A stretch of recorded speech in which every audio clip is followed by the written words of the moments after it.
क्या मैं अक्षरधाम से नाम ले लूं, वहां से मेरे भैया जुड़े हुए हैं, या फिर मैं नकली परमात्मा से जुड़ जाऊं जिन्होंने कि दुष्टात्मा का संदेश नाम से किताब लिखी है। मैं क्या करूं, मुझे कुछ समझ में नहीं आ रहा है। कृपया मेरा मार्गदर्शन करें। और आपको मैं क्या बोलूं, आप क्या हैं, एक कमेंट। तो जैसा कि आपने इस शख्स के बारे में ऐड किया कि मैं आपको क्या बोलूं, आप क्या हैं। सिंपली मैं गुरु नहीं हूँ, ये तो आपको पता ही है।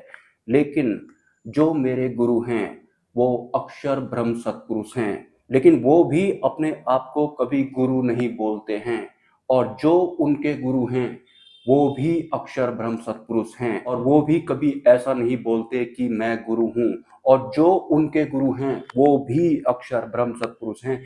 लेकिन कोई भी अपने आप को गुरु नहीं बोलता है, वो सभी किसी अन्य को गुरु बोलते हैं, या फिर भगवान स्वामीनारायण को गुरु बोलते हैं, या फिर सब कुछ उनकी ही कृपा से होता है, वो बस इतना बोलते हैं। वास्तव में जो हमारे अंतिम गुरु होते हैं वो परब्रह्म परमात्मा की दिव्य ऊर्जा से कनेक्टेड रहते हैं। तो यहाँ पर जो मूल और बेसिक सोर्स है वो परब्रह्म परमात्मा की दिव्य ऊर्जा है, और वो सभी सत्पुरुषों में निरंतर समान रूप से बहती है। तो कोई भी अपने आप को गुरु नहीं बोलता है, और अपने आप को गुरु ना बोलने का एक सबसे बड़ा कॉमन कारण ये भी होता है कि अगर कोई अपने आप को मैं गुरु हूं बोलता है तो फिर अहंकार की बढ़ोतरी होती है। तो इस वजह से भी जो मेरे गुरु हैं, जिन्हें कि मैं अंतिम गुरु बोलता हूं, जो कि वास्तव में अक्षर ब्रह्म सत्पुरुष हैं, ना तो वो कभी अपने आप को गुरु बोलते हैं, ना ही अक्षरधाम की व्यवस्था से जो भी जागृत सत्पुरुष जुड़े हुए हैं वो अपने आप को गुरु बोलते हैं। हाँ, वो किसी अन्य को जरूर गुरु बोलते हैं, और जो वो अन्य होते हैं वो भी अपने आप को गुरु ना बोलकर किसी अन्य को गुरु बोलते हैं। लेकिन वास्तव में भगवान स्वामीनारायण से लेकर महंत स्वामी जी तक परमात्मा का जो संचार होता है, या फिर जो प्रवाह होता है, या फिर जो दिव्यता होती है वो बहती है। ये एक वास्तविक सत्य है। जो अपने आप को गुरु नहीं बोलते हैं वो वास्तव में मेरे गुरु हैं, और वो वास्तव में अंतिम गुरु हैं, ये मैं जानता हूँ। और अक्षरधाम के अलावा अहंकार या फिर अहम शून्य वाले जो उच्च स्तरीय संत होते हैं वो आपको इस पूरे के पूरी पृथ्वी लोक में या फिर हिस्ट्री में ढूंढने से भी नहीं मिलेंगे। और ऐसे उच्च स्तरीय गुरुओं का सानिध्य प्राप्त करने से पहले आपको खुद पर भी काम करना है, अहम को शून्य करना है, अहंकार को शून्य करना है। हालांकि आप अक्षरधाम जा सकते हैं, लेकिन अगर आपने अपने अहंकार पर काम नहीं किया तो फिर ऐसा नहीं है कि आप पर परब्रह्म परमात्मा या फिर भगवान स्वामीनारायण की कृपा नहीं होगी, लेकिन उस अनुभूति को आप फील नहीं कर पाएंगे जो परम आनंद होता है। क्योंकि अहंकार को परम आनंद महसूस नहीं होता है। हालांकि आपका जीवन सफल हो जाएगा, और मे भी आप जन्म और मृत्यु के बंधन से भी मुक्त हो जाएंगे।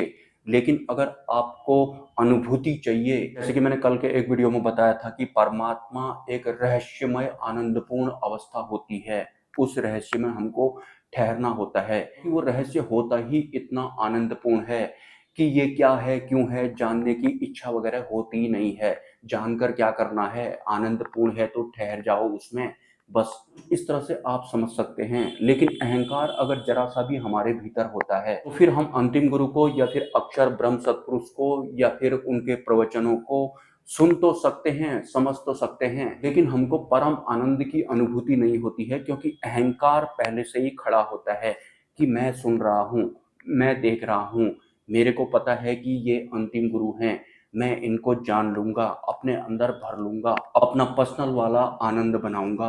तो सबसे पहले आपको अपने अहंकार पर काम करना है। और जैसा कि मैंने बताया कि मेरे जो गुरु हैं वो अंतिम गुरु हैं, लेकिन कभी भी वो अपने आप को गुरु नहीं बोलते हैं, वो किसी अन्य को गुरु बोलने लगेंगे। और ये पारंपरिक तौर पर चलता है। आपको पता होगा कि ये मेरे गुरु हैं, मैं इनका शिष्य हूँ, और वो अपने शिष्यों को बहुत ज्यादा प्रेम करते हैं, ये भी एक सच है या फिर सत्य है। लेकिन बहुत ही एडवांस में मैं ये आपको अहंकार के बारे में बता रहा हूँ। भले ही आप अक्षरधाम पर जा रहे हैं, एक टूरिस्ट बनकर वहां पर जाना या फिर अहंकार के साथ वहां पर जाना कुछ और होता है। या फिर अहंकार के साथ अगर कोई अक्षरधाम जाता है या फिर उनकी व्यवस्थाओं से जुड़ता है या फिर उनको सुनता है या फिर उनको देखता है, तो उसका कल्याण तो होगा, लेकिन उसे पता नहीं लगेगा, क्योंकि अहंकार सब कुछ सुन रहा होता है या फिर ग्रहण कर रहा होता है। जैसा कि आपको पता है कि जो ये काल, कर्म, माया, अहंकार, अनादि तत्व जो होते हैं, परमात्मा को छू नहीं सकते हैं। मतलब जो परमात्मा का आनंदपूर्ण रहस्य होता है, उसमें ये स्थिर नहीं हो सकते हैं, क्योंकि इनको अपनी खुद की पड़े रहती है।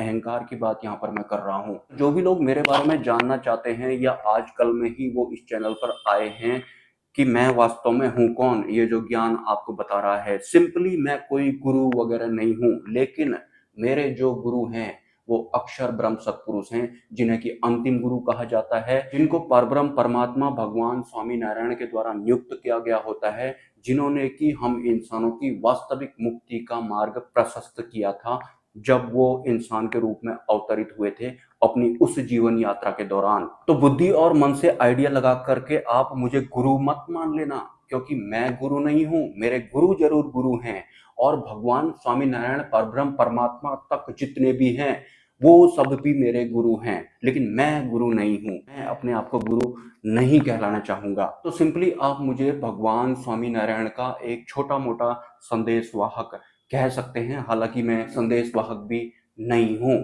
तो जब तक आप बुद्धि और मन के तल पर रहेंगे और आप मेरे गुरु हैं या नहीं हैं, इस तरह का जब तक आपके अंदर चलेगा, मतलब आपकी बुद्धि कोई डिसीजन लेना चाहती है, कोई प्रूफ उसको चाहिए, तब तक आप उस लय में नहीं आ पाएंगे।